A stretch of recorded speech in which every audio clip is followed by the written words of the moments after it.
In today's episode of Spirit of Innovation, we find out how inflation is impacting Riverside County. I think we're sort of coming down from an upswing, which was a surge in the money supply from the pandemic. And then what happened when the economy opened up, they spent. And so that kind of triggered the inflation we've seen over the last 2 years. We discover how a national nonprofit makes wishes come true for local seniors in need. And we spotlight all that the VFW does for our community and veterans. How do we help the veterans to make sure that they know they got a home? This month's Spirit of Innovation welcomes guest host Jackie Steed. She's worked in the real estate industry for almost 10 years and has consistently ranked in the top 100 out of 4,000 agents in the region. She is also a very involved community member and serves on the Race, Equity, Diversity, and Inclusion Commission for the City of Temecula. She also sits on the board of Temecula-Valley Chamber of Commerce and Habitat for Humanity Inland Valley. She volunteers and supports many local nonprofits, which include SAFE,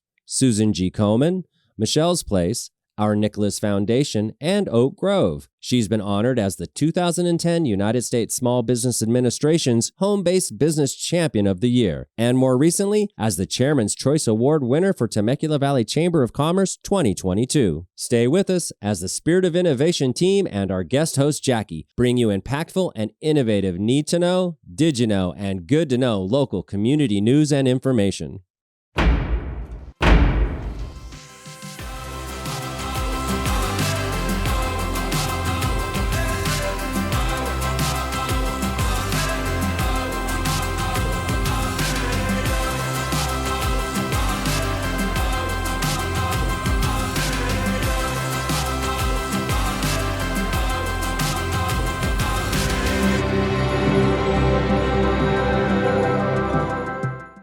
Welcome to Spirit of Innovation. Thanks for joining us. My name is Jackie Steed, and I'm so happy to be here guest hosting this month's episode of Spirit of Innovation.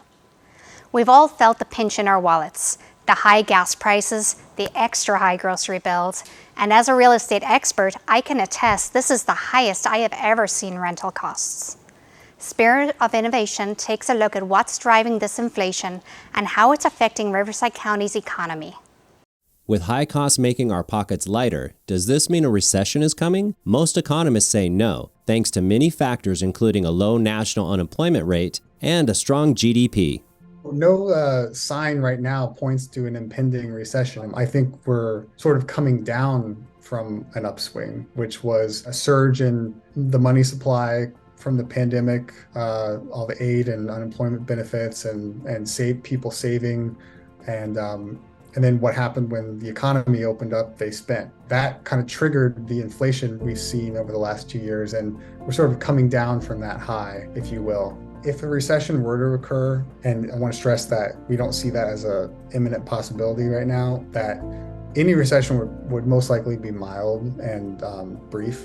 I do think that Riverside County in general would fare better than average, I would say, just because it has an expanding labor force, it's growing. People want to move there, and so it would fare relatively well compared to other areas of the state. Riverside County residents haven't escaped the skyrocketing prices of staples, especially the cost of filling up their gas tanks. Gasoline's up 16.4% year over year in September. There's always global supply chain factors and political factors that drive that. More unique to California, though, there were a couple of refineries that were unplanned outages around the state. And those have kind of impacted supply. What's going to happen with gasoline prices? No one knows, but I would anticipate there's going to be an easing of that just because we're heading into winter. The governor is working to get the winter blend released earlier, which is a cheaper blend of gasoline. The second highest contributor to the county's increased consumer price index is rent prices, which are driven by those moving to the region seeking relatively cheaper housing. Rent costs are up 9% year over year as of September. The reason for that is because you have sort of a double whammy, right? You have people moving there to purchase a home or to rent. But at the same time, you have surging mortgage rates and people who are locked into these long-term, like 30-year low fixed rate mortgages. They're not looking to sell. And that's not unique to Riverside County. Unfortunately, I think the housing situation in Riverside County and California in general, I don't see anything dynamic changing in the short term. We're in a huge hole in terms of housing inventory. We just haven't built enough. While we have all seen our grocery bills go up, You might be surprised to learn that food costs a little less in Riverside County than some other areas of California. The one thing Riverside has going for it, right, is that it's a major distribution hub. So it doesn't have to travel very far to get to the grocery store from Riverside. To that point, the consumer price index for food in Riverside grew 3.7% for California in general, but for Riverside, it was 3.4%, so a little bit lower. As we all keep an eye on prices, another factor may affect economic growth over the next 12 months. One thing that I'm really looking at is the impact of student loan repayments. So we've had millions of borrowers who have not made a monthly payment in more than 3 years. And at this period, we're at the tail end of a surge in consumer spending that's starting to slow down because consumer savings are starting to dwindle a little bit and credit card debt is going back up a little bit. You're probably going to see slower growth next year just because of that. There's reasons to be optimistic, right? I mean, we've had the fastest rate of monetary policy tightening in decades, or maybe ever, I'm not sure. And we still have 3.8% unemployment. We'll see what happens, but I think that right now, as of now, we're heading toward that proverbial soft landing. When it comes to the economy, a soft landing is a positive outcome. We will see what 2024 brings. There are many factors that affect our economy. If you really want to get into the numbers, go to Spirit of Innovation website where there are links to economic forecasts, news articles, and more. With the arrival of cooler weather, it's essential to be mindful of increased prevalence of seasonal respiratory viruses, which include the ongoing presence of COVID-19. Here's what you need to know. During the fall and winter, medical workers gear up to treat the big three respiratory viruses: the flu, respiratory syncytial virus, also known as RSV, and COVID-19. These respiratory viruses circulate simultaneously and can have very similar symptoms, such as coughing, sore throat, fever, and stuffy nose. Severe cases of these infections can lead to major complications that include breathing issues and hospitalization. Since symptoms are so similar, it's recommended that people test for proper diagnosis and treatment. While testing for flu and RSV is best done at a doctor's office, COVID-19 home test kits are still available at local pharmacies. And the U.S. government-supplied free COVID test kits are available again through the website covid.gov/tests. What about last year's COVID test kits stored in your bathroom cabinet? The FDA has extended some expiration dates based on additional manufacturer data. Visit the FDA's website, locate your kit's lot number on the packaging, and match it with the updated expiration dates provided. The FDA advises to self-test for COVID-19 as soon as you feel any symptoms. If you receive a negative result, repeat the test 48 hours later to ensure the first test wasn't a false negative result. If you are exposed to someone who has COVID-19, but you don't have symptoms, wait 5 days after exposure before testing. Testing too early may lead to a false negative result.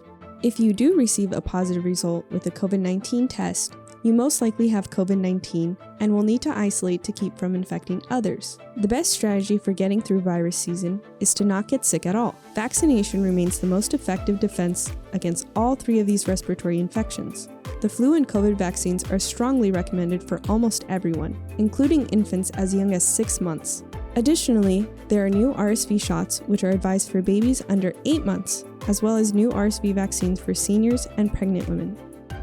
And remember to stay healthy by washing hands often, wearing masks indoors, and adhering to recommended distancing measures. In a landscape where information is continually evolving, it's crucial to keep yourself well informed. The Center for Disease Control and the FDA consistently provide the most recent updates and guidance on their respective websites. Make it a habit to visit these sites regularly to stay up to date. For more information and access to the mentioned resources, visit the Spirit of Innovation website, where you'll find all of the relevant links to websites highlighted in this segment. As we approach Veterans Day, we're reminded of the remarkable contributions made by our veterans and the significance of organizations like the Veterans of Foreign Wars. Spirit of Innovation uncovers the impact of VFW in commemorating the dedication of all veterans, not just on Veterans Day, but every day of the year. The Veterans of Foreign Wars of the United States formed in 1899, when soldiers returning from the Spanish-American War needed support services for themselves and their families. The organization became officially established by Congress in 1936. That helped to bring a lot of more services to them because now we had a seat in Congress. The VA was actually pushed and done through the VFW and created a program for them that they can get better help and better assistance with it. And from that, it just kept on tracking. We had presidents that actually have joined the VFW. For example, President Ford, JF Kennedy, Teddy Roosevelt. We have a history of 124 years of many people being involved in creating and helping and assisting through Congress in developing better services for the veterans that come home. The VFW was instrumental in developing the nation's cemetery system, fought for additional veteran compensation after the Vietnam and Iraq wars, and has been behind key legislative advocacy efforts to benefit veterans, improve VA medical centers, fund veteran memorials, and much more. The original startup was to help the veterans, and that's just the key word, to help the veterans. So how do we help the veterans? To make them sure that they know they got a home. They can come and talk about their war history. There's a lot of development when we do that.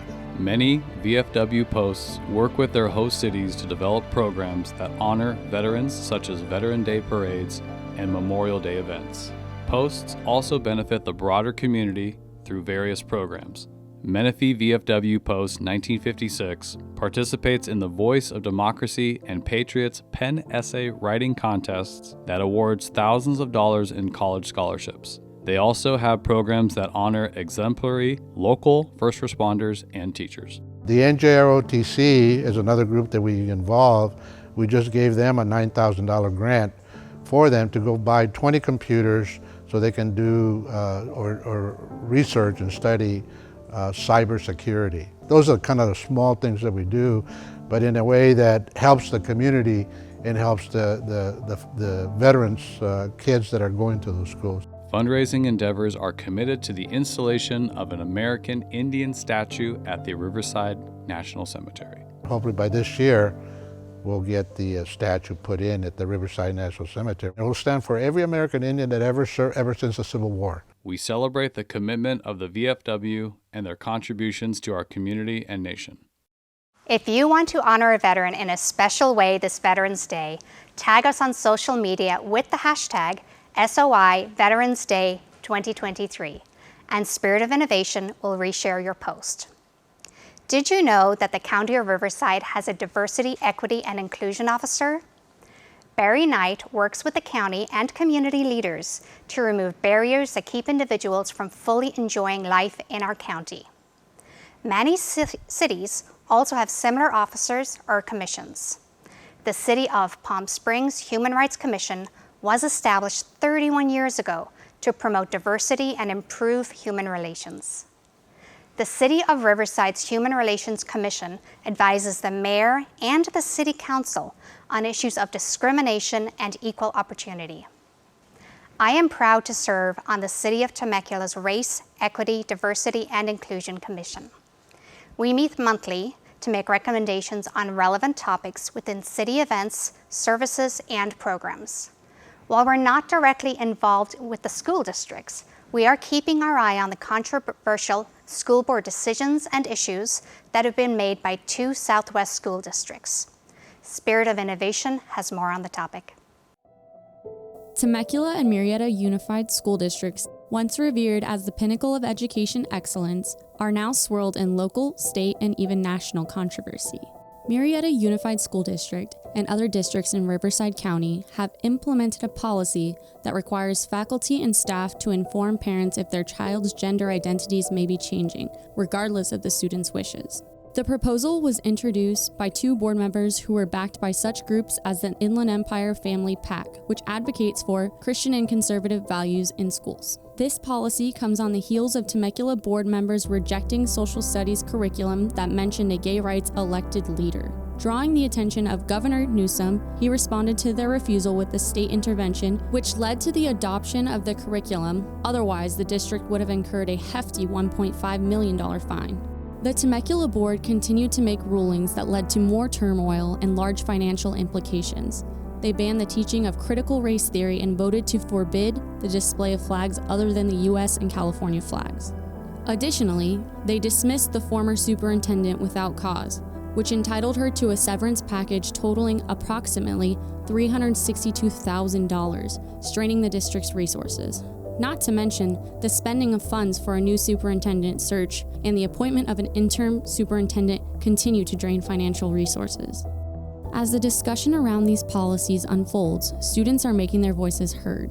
Over 100 students from Temecula's Great Oak High School walked out of class last month in protest. Parents are also pushing back, joining together and collecting signatures for a recall of the 3 local Temecula school board members, Joseph Komrosky, Jen Wiersma, and Danny Gonzalez. Murrieta and Temecula school boards continue to face scrutiny for their decisions, leading to an atmosphere of disunity. The days of once orderly board meetings are gone. Today, they are tense and combative gatherings and are drawing a lot of media attention and community concern.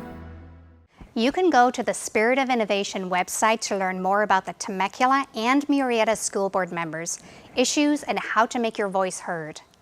Now it's time to share local community events, heartwarming news, and good-to-know topics and information. For nearly 2 decades, the Pennsylvania-based nonprofit Twilight Wishes has granted wishes to seniors in need.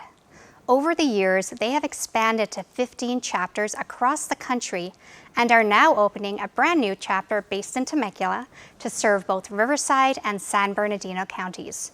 Here's more. The national nonprofit, Twilight Wishes, was founded by Cass Forkin in 2003 after she learned that many seniors struggle to make ends meet. Since then, the nonprofit has granted over 5,000 wishes that are designed to uplift seniors' lives. They are looking to grant many more wishes here in Southwest Riverside County. Twilight Wishes campaign is not so much as to go meet somebody like a Taylor Swift or go to a World Series game. Our wishes are generated more towards having a senior person get an upgrade in their hearing aid, or getting a person who does not have a ramp for their wheelchair built into their home so that it's easier for them to have access to and from their house. In some instances, we have grocery shopping excursions. Other granted wishes help the seniors celebrate life by giving them a special day. The one that brings a tear to my eye when I talk about it, this gentleman served in World War II on 2 battleships, one being the Missouri. We provided a wish for him to go back to the Missouri and have a tour of the ship so he could relive the times he was there, but also have the joy of telling people and showing them the bunks, the chow house that he experienced while he was providing service for our country. Even though the new Inland Empire chapter is just getting started, the wish granting has already begun. In February of this year, the first wish in the Southern California area was granted to Patricia Neal. She loves Disneyland, yet Patricia, due to her health issues, had never been to Disneyland here in Anaheim in her entire life. So we granted a wish for Patricia to have a limousine service pick her up and take her to Disneyland for the day, and they treated her with just such great care and provided her with a day that she'll always remember. With this promising beginning, the new chapter is ready to make a difference. To qualify, seniors need to be 65 years or older, earn an income of $29,500 a year or less, and have a history of giving back to others. My goal for the Inland Empire is to develop a strong volunteer base and also a high volume of wishes from the elderly communities.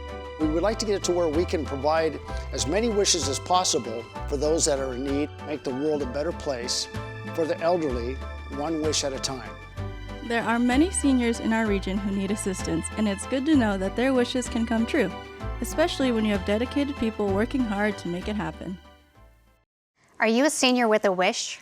Or do you want to volunteer to help make a wish come true for a senior in need? Head over to our website and find out how you can get involved. Now here are SOI team members, Aryn Porras and Tyler Perone with Good to Know community events. Thank you, Jackie. Here's our Good to Know community events for the month. In Menifee, celebrate the Day of the Dead this Saturday, October 28th on the Mount San Jacinto College campus while enjoying traditional food, live music, activities for the kids, and retail vendors. Admission is free. Do you enjoy music? On November 11th, the 300th Army Band celebrates Veterans Day at Menifee Central Park with some live music for our military veterans and families. If walking sounds like a good challenge, Menifee Moves will be heading over to a new trail at Laladera Park on November 11th at 8 a.m. All ages, abilities, and pets are welcome. Temecula also has a lot of events to check out. Temecula Valley motoring enthusiasts will be meeting up at the Lazy Dog restaurant on November 4th. Join them to discuss and view classic to modern day sports cars, muscle cars, and supercars too. Do you love dachshunds? The Temecula Valley Dachshund Club presents the Temecula Fall Wienerfest at Vail headquarters on November 5th. Enjoy dachshund racing, games, raffles, and more. All proceeds go to local rescues. Want to find a way to support local veterans? The city of Temecula is hosting a patriotic salute to veterans with the Temecula Valley Symphony on Saturday, November 11th, in front of the Temecula's Civic Center. The event is open to the community as we honor each and every service member. In Moreno Valley, you can take the whole family out for some fun at the Trunk or Treat car show to spectate and enjoy live entertainment featuring Carolyn Dance Studios, vendors, food, face painting, and more. It's all happening this Saturday, October 28th. Buy your tickets now so you don't miss out. The Moreno Valley Farmers Market is held every Thursday, so come down to buy some fresh foods while enjoying live entertainment and fun vendors. The next Farmers Market is on November 2nd. On Saturday, November 11th, join Moreno Valley's Mayor and City Council to honor our nation's heroes for the annual Veterans Day ceremony at the Civic Center Veterans Memorial. This event will also be live streamed on Facebook, YouTube, and Moreno Valley's television channel, MV3. Don't miss the fun in Lake Elsinore on Saturday, October 28th, as the Storm Halloween Festival and Marketplace rises from the grave. This Halloween event features live entertainment, kids' costume contests, trick-or-treating, and free admission for all. Over in Murrieta, honor veterans at their annual Veterans Day Parade, which includes At the Field of Honor at Murrieta Town Square Park. Come out to see those who risked their lives and served our country, all happening on Saturday, November 11th. If you're searching for a healthcare job in Murrieta, the website jobfairx.com is hosting a virtual job fair on Tuesday, November 14th from 11 a.m. to 2 p.m. Just go to the website and type Murrieta into the search bar. Next up is SOI team member Karina Corona with Karina's Corner.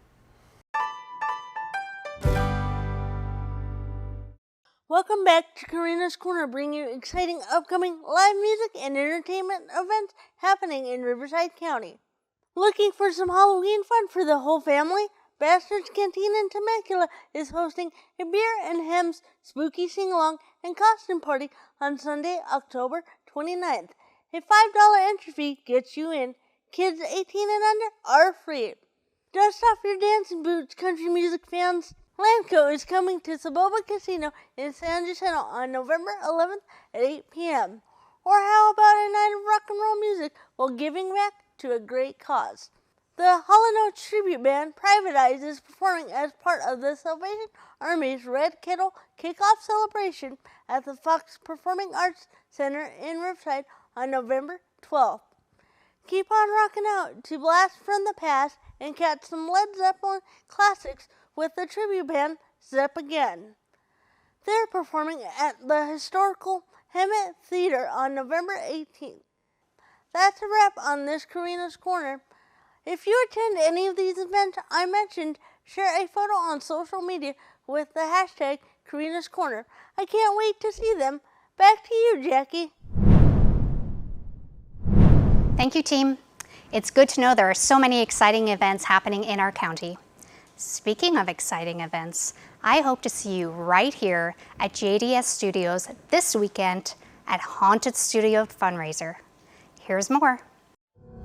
Coming back this October 27th and 28th, JDS Creative Academy presents its annual Haunted Studio Fundraiser. Eat, drink, and be scary with some extra special treats from our big sale. Prepare to be scared by our spooktacular hunts.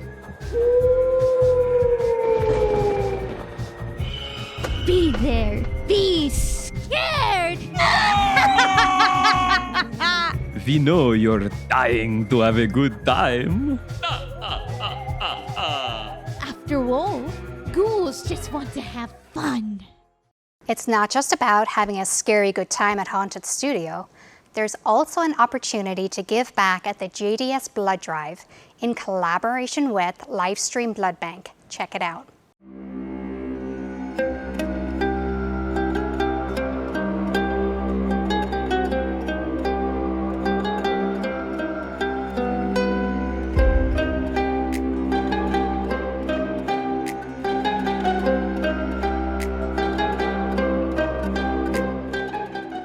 The fun doesn't stop at JDS Studios. After Halloween, JDSCA kicks off the holiday season with auditions for the original one-act play An Evening at Snowfall Lane, written by JDS Creative Academy student Topa Blackcalf. Auditions are open to all ages and will be held on Wednesday, November 1st at 5:30 p.m. The play will be presented at the Academy's Winter Showcase on December 16th and 17th, along with musical theater's performance of Joseph and the Amazing Technicolor Dreamcoat. Thank you for joining us for this episode of Spirit of Innovation. You can find Spirit of Innovation on Rivco TV, Menifee, Murrieta, and Temecula local stations. The show is also streamed on YouTube TV and Facebook and up on spiritofinnovation.org website. Are you following the Facebook page, Spirit of Innovation Local News? Please find us there.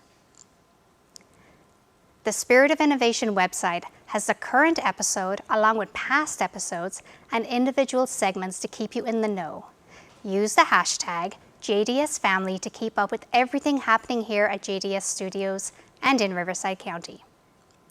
Don't miss the SOI training crew on the radio station 1025 The Vine. 7 days a week with the JDS Creative Academy Community Spotlight. You can also catch the SOI crew streaming the SOI update on YouTube and co-hosting our podcast, SOI Talk, anywhere you stream podcasts.